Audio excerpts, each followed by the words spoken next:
India market invest মাইন্ডসেটে আপনাদের স্বাগত। যারা চ্যানেল নতুন এসেছেন তাদেরকে বলবো প্লিজ চ্যানেলটাকে সাবস্ক্রাইব করবেন, একটা লাইক করবেন, বেল আইকনটা প্রেস করবেন, তার সাথে অল বাটনটাও প্রেস করবেন, তাহলে নোটিফিকেশনটা কিন্তু সঙ্গে সঙ্গে আপনাদের কাছে গিয়ে পৌঁছাবে। এখন কিন্তু আমরা একটা ব্রেকিং নিউজ নিয়ে আলোচনা করতে চলেছি। India energy week 2024, India energy week 2024 পালন করা হচ্ছে কত থেকে? 6 থেকে 9 ফেব্রুয়ারি 2024, কোথায়? গোয়ায়। তাহলে স্বাভাবিকভাবে বোঝা যাচ্ছে যে এনার্জি উইক পালন করা হচ্ছে, তাহলে এনার্জি রিলেটেড সব নিউজ এখান থেকে পাওয়া যাবে, সেরকমই কিন্তু পাওয়া যাচ্ছে। দেখুন, বর্তমানে যদি দেখি তাহলে দেখা যাবে যে ইলেকট্রিক ভেহিকলস আসতে চলেছে। তো ইলেকট্রিক ভেহিকলস আসতে চলেছে মানে সেখানে হচ্ছে গাড়ি চার্জিংয়ের ব্যাপার আছে। তো চার্জিং করতে গেলে কি পাওয়ার দরকার, এনার্জি দরকার। তার পাশাপাশি কি কোল শর্টেজ দেখা দিচ্ছে। তো কোল যদি শর্টেজ দেখা দেয়, আস্তে আস্তে ভবিষ্যতে কোল শেষ হয়, মানে কমবে কমবে কমতে আস্তে আস্তে শেষ হয়ে যাবে। তো তখন গিয়ে মানুষ কীভাবে এনার্জি পাওয়ার সেগুলো উৎপন্ন করবে? স্বাভাবিকভাবে বিকল্প কিছু ভাবতে হবে। তার পাশাপাশি আরেকটা জিনিস দেখলে দেখা যাচ্ছে যে কি, যে পলিউশন বাড়ছে, পলিউশন বাড়ার ফলে হচ্ছে বিশ্বের উষ্ণায়ন বাড়ছে, এবং উষ্ণায়ন বাড়ার জন্য কি হচ্ছে, উষ্ণায়ন বাড়ার জন্যে বরফ গলতে শুরু করেছে। তো যদি এরকমভাবে চলতে থাকে তাহলে কিন্তু আস্তে আস্তে সমুদ্রের পার্শ্ববর্তী যেসব অঞ্চলগুলো আছে সেগুলো কিন্তু আস্তে আস্তে জলের তলায় যেতে শুরু করবে।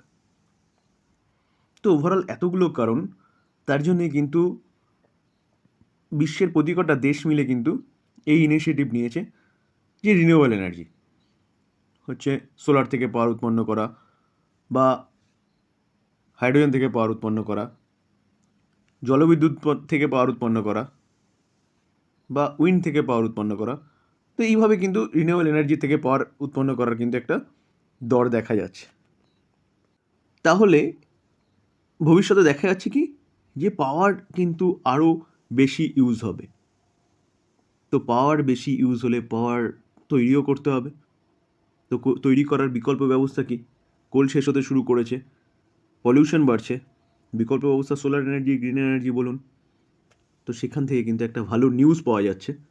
দেখুন, আজকেই কিন্তু পিএম মোদি বলেছেন যে India to invest 67 billion in energy sector in over next 5 years. তো নেক্সট 5 ইয়ার্সের মধ্যে কিন্তু 67 বিলিয়ন ডলার কিন্তু তারা ইনভেস্টমেন্ট করতে চলেছে। তাহলে 67 বিলিয়ন ডলার মানে কত? প্রায় 5.5 লাখ কারোর হচ্ছে ইনভেস্টমেন্ট করতে চলেছে। কিসের জন্য?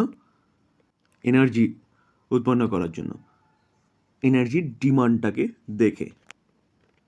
দেখুন, আজকে থেকে চালু হয়েছে। তো আজকে থেকে চালু হয়েছে বলেই কিন্তু আজকের দিনেই এই হচ্ছে নিউজটা পাওয়া গেছে আমাদের প্রাইম মিনিস্টার মিস্টার নরেন্দ্র মোদির কাছ থেকে, যেখানে কিন্তু গভর্নমেন্ট ডোমেস্টিক যে ন্যাচারাল গ্যাস আছে তারও প্রোডাকশান কিন্তু বাড়ানোর কথা বলছে এনার্জি প্রডিউস করার জন্য।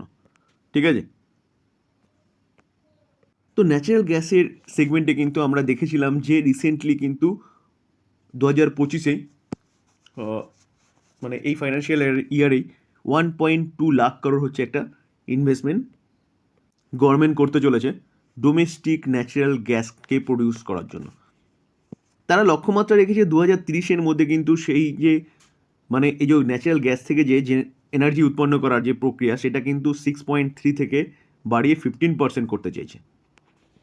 তার জন্যই কিন্তু আমরা দেখছিলাম যে আইওসি, ওএনজিসি, বিপিসিএল এই কোম্পানিগুলো রকেটের মতন কিন্তু একটা আপসাইড মুভমেন্ট দেখাচ্ছে। ঠিক আছে? যেখানে গভর্নমেন্ট, আমি আগেও অনেকবার বলেছিলাম যে গভর্নমেন্ট টার্গেট রেখেছে 2070-এর মধ্যে কিন্তু জিরো কার্বন, অর্থাৎ কার্বন ফ্রি ভারত। তাহলে কিন্তু শুধু সোলার এনার্জি বা উইন্ড এনার্জি থেকে হবে এরকম ব্যাপার নয়, ন্যাচারাল গ্যাসকেও কিন্তু প্রায়োরিটি দেওয়া হচ্ছে, এবং 2030-এর মধ্যে কিন্তু সেটাকে 6.3 থেকে 15% করতে চাইছে। দেখুন, মোদিজি হচ্ছে বাড়তে থাকা ডিমান্ডের কথা মাথায় রেখে তিনি বলছেন যে 2045-এর মধ্যে কিন্তু যে এনার্জি কিন্তু ডবল হতে চলেছে ডিমান্ড। কারণ কি? কারণ হচ্ছে Bharat 4th largest automobile market. ঠিক আছে? তো অটোমোবাইল মার্কেটের কথা যদি আসে তাহলে কিন্তু ইলেকট্রিক ভেহিকেলস আসছে, যেটা আমি ফার্স্টেই বলেছি। তো ইলেকট্রিক ভেহিকেলস যদি আসে তাহলে কিন্তু এখন যা শুরু ঠিক আছে, কিন্তু আস্তে আস্তে কিন্তু ইলেকট্রিক ভেহিকেলসই থাকবে, আস্তে আস্তে কিন্তু হচ্ছে পেট্রোল ডিজেলের গাড়ি কিন্তু বন্ধ হয়ে যাবে। তো তখন কি চার্জিং স্টেশনের দরকার হবে, তো চার্জিং স্টেশনের জন্য কিন্তু পাওয়ারের দরকার হবে। তো তার জন্যে কিন্তু মানে মোদিজির এক্সপেকটেশন অনুযায়ী 2045-এর মধ্যে কিন্তু যে এনার্জি সেই রিকোয়ারমেন্ট কিন্তু ডবল হতে চলেছে। এবার যে ইন্টারিম বাজেট আমরা দেখেছি 2024-25-এর জন্য, সেখানে কিন্তু 11.11 লাখ করোড় একটা ইনভেস্টমেন্টের কথা বলছে বা ক্যাপেক্সের কথা বলছে। সেই ক্যাপেক্স কিন্তু মোদিজি বলছে গিয়ে কি যে ইন্ডিয়ান রিনিউয়েবল এনার্জির জন্য কিন্তু সেখান থেকে খরচা করা হবে রিনিউয়েবল সেক্টরের মানে ক্যাপাসিটি বাড়ানোর জন্য। বিশেষ করে খরচাটা কোথায় করা হবে? Conventional fuel, renewable source like কি বলছে, লাইক বায়োফিউল এবং হাইড্রোজেন। দেখুন, হি expressed confidence that Indian green energy sector would be win-win for both investor and industries. তাহলে মোদিজির কথা অনুযায়ী কিন্তু বলা যাচ্ছে যে ইনভেস্টরদের জন্য কিন্তু একটা উইন সিচুয়েশন রয়েছে এবং ইন্ডাস্ট্রিজের জন্য কিন্তু একটা উইন সিচুয়েশন রয়েছে এই রিনিউয়েবল সেক্টরকে নিয়ে। দেখুন, ইন্ডিয়ার ইকোনমি বলছে কত 7.5% হারে কিন্তু গ্রো হবে। তো সেই অনুযায়ী কিন্তু মোদিজি বলছেন যে ইন্ডিয়া কিন্তু থার্ড লার্জেস্ট ইকোনমি হতে চলেছে। দেখুন, শুধু মোদিজি বলছেন না, IMFও কিন্তু প্রেডিকশন দিয়েছে 2027-এর মধ্যে কিন্তু ইন্ডিয়া থার্ড লার্জেস্ট হচ্ছে ইকোনমি হতে চলেছে। তো তার জন্যে কিন্তু তিনি ওয়ার্ল্ডের যে ইনভেস্টার রয়েছে তাদেরকে কিন্তু আহ্বান করছে এনার্জি সেগমেন্টে ইনভেস্টমেন্ট করার জন্য,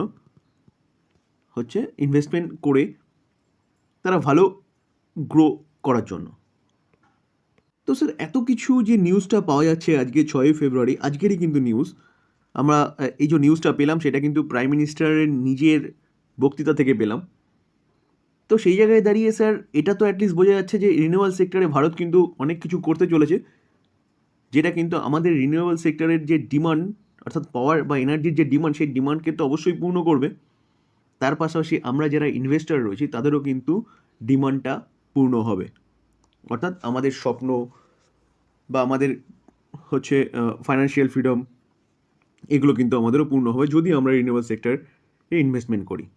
তো সেই জায়গায় দাঁড়িয়ে স্যার রিনিউয়েবল সেক্টরে যতগুলো কোম্পানি আছে সব কটা কোম্পানি, কি পিএসসি বলুন কি প্রাইভেট বলুন, সব কটা কোম্পানি কিন্তু রাডারে রাখতে পারেন, কারণ রিনিউয়েবল সেক্টরে জাস্ট এখন কিন্তু শুরু। কি আপনি সোলার এনার্জি বলুন, উইন্ড এনার্জি বলুন, হাইড্রোজেন এনার্জি বলুন, ডোমেস্টিক গ্যাস থেকে পাওয়ার জেনারেশন করা বা এনার্জি জেনারেশন করা বলুন, তো সব কটা কোম্পানি কিন্তু রাডারে রাখতে পারেন লং টার্ম ইনভেস্টমেন্টের জন্য, আপনার স্বপ্ন পূরণের জন্য বা আপনার ওয়েলথ ক্রিয়েশনের জন্য। তো এই ছিল ব্রেকিং নিউজ।